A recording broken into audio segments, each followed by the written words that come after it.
Hello, everybody. Dr. Cory Singer here from Singer Chiropractic Wellness Center. Back to talk to you today about insomnia.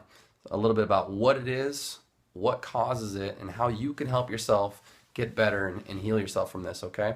Um, Number one, what is insomnia? Insomnia is a trouble just falling asleep at night as well as staying asleep during the night. So, how can we help you with this? How can you help yourself? Number one, you want to make sure that you're having a good ritual that you're following every single day and every single night. And that means making sure that you find a good time that works for you to start going to bed, okay, as well as waking up. Ideally, you want about 7 to 8 hours of sleep every night. And I know if you're watching this and you have insomnia, you're thinking that's pretty much impossible. But hopefully, with these tips, you'll be able to get at least 7 to 8 hours of sleep. Okay? So, finding the right time for you, 7 to 8 hours. Okay? You want to start winding down right about an hour to 2 hours before you actually have to go to bed. That way, your mind's not constantly racing and thinking. And I'm going to give you some tips and tricks later if your mind is racing and pacing, what you can do. So, during the day, let's talk about that. During the day, you want to make sure that you're out there and you're in the sun. Okay, so over time, our over generations, our bodies have been accustomed to being in the sunlight and using that. Okay, so we use the sunlight to gauge when we should go to sleep. So if we're sitting in cubicles all day long and we're not being exposed to the sunlight, our bodies aren't going to be able to produce what's called a circadian rhythm that's going to be useful for getting us to sleep. So making sure that you're getting at least 20 to 30 minutes every single day out in the sunshine, okay? Also, every single day you want to make sure that you're exercising, expending energy. That exercise, so the exercise you want to do is about 20 to 30 minutes every single day. If you get that much exercise during the day, it's going to produce a lot of really great hormones, dopamine, serotonin, as well as a lot of good what are called endorphins, and that's going to help you just make sure you get a good night's sleep every night. Okay. On top of that, you want to make sure when you're going to bed that your room is completely dark. Okay, and that's following that circadian rhythm thing there. So if you got lights on really bright in your room, trying to get to sleep might be a little bit difficult for you. Okay, so making sure that your room is completely dark.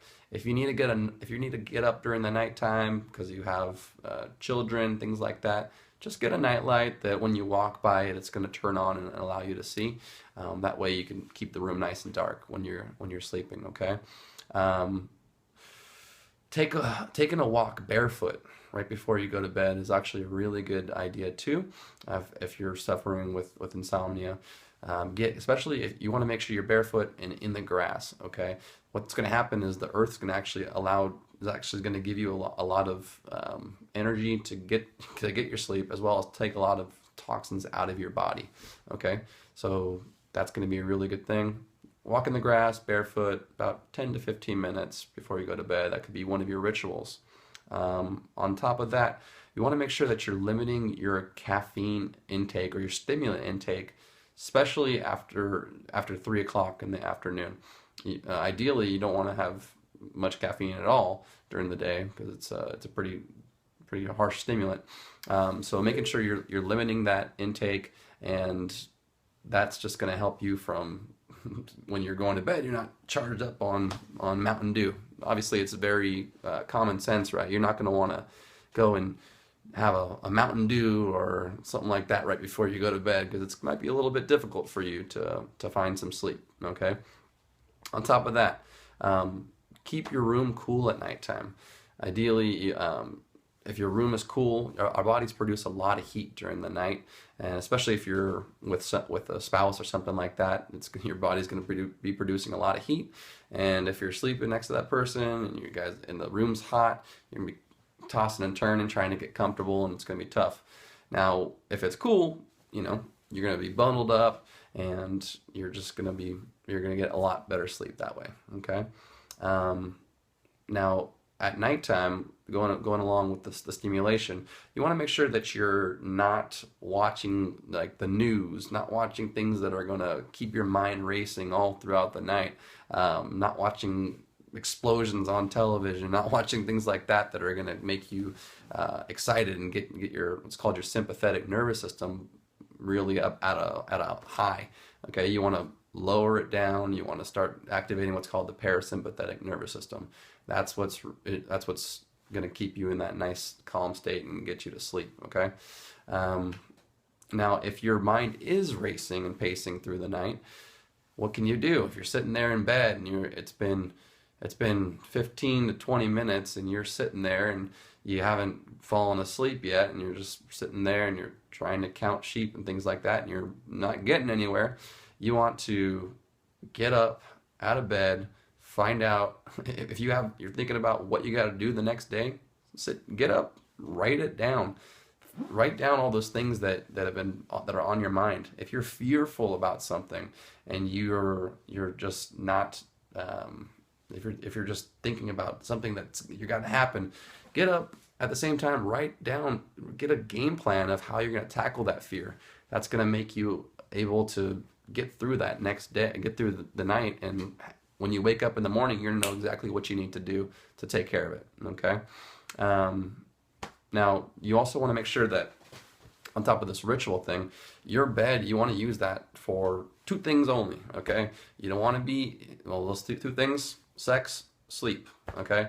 You don't want to be, reading in your bed. You don't want to be playing video games, things like that. You want to use your bed just for those two things, okay? Now, another thing, don't go to bed hungry. If you're sitting there and your stomach's growling all the time, have a very light snack. It's not going to hurt you. Also, by a light snack, I mean something that's like vegetables, something like that, that's not going to be heavy sitting in your stomach.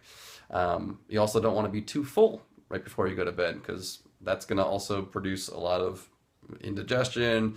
Your body's going to be trying to digest it. It's just not going to work out for you. Okay. If noise is a problem for you, and you might want to think about getting some sort of noise cancellation devices, and there's lots of them out there, just something that's going to help you sleep through the night. I used to, I live on a street where I hear a lot of cars, and I used to turn up the fan really, really loud. It's that constant repetitive sound that's going to drown out any other noise and just allow you to drift into sleep as well. During the day, you want to make sure you're drinking plenty of water, about half your body weight in ounces every single day. That's going to allow your body to also get some sleep. On top of that, you want to make sure you're putting good foods into your body every single day. Those good foods are going to supply you with nutrients. They're going to allow you to produce all the right hormones that you need to go to sleep as well. The last thing is what we do in this office is getting people good adjustments. That's going to take a lot of pressure off your sympathetic nervous system and allow you to get a good night's sleep as well. That's pretty much a number of tips that you can use. I hope this video has been helpful for you and you found a lot of value in it.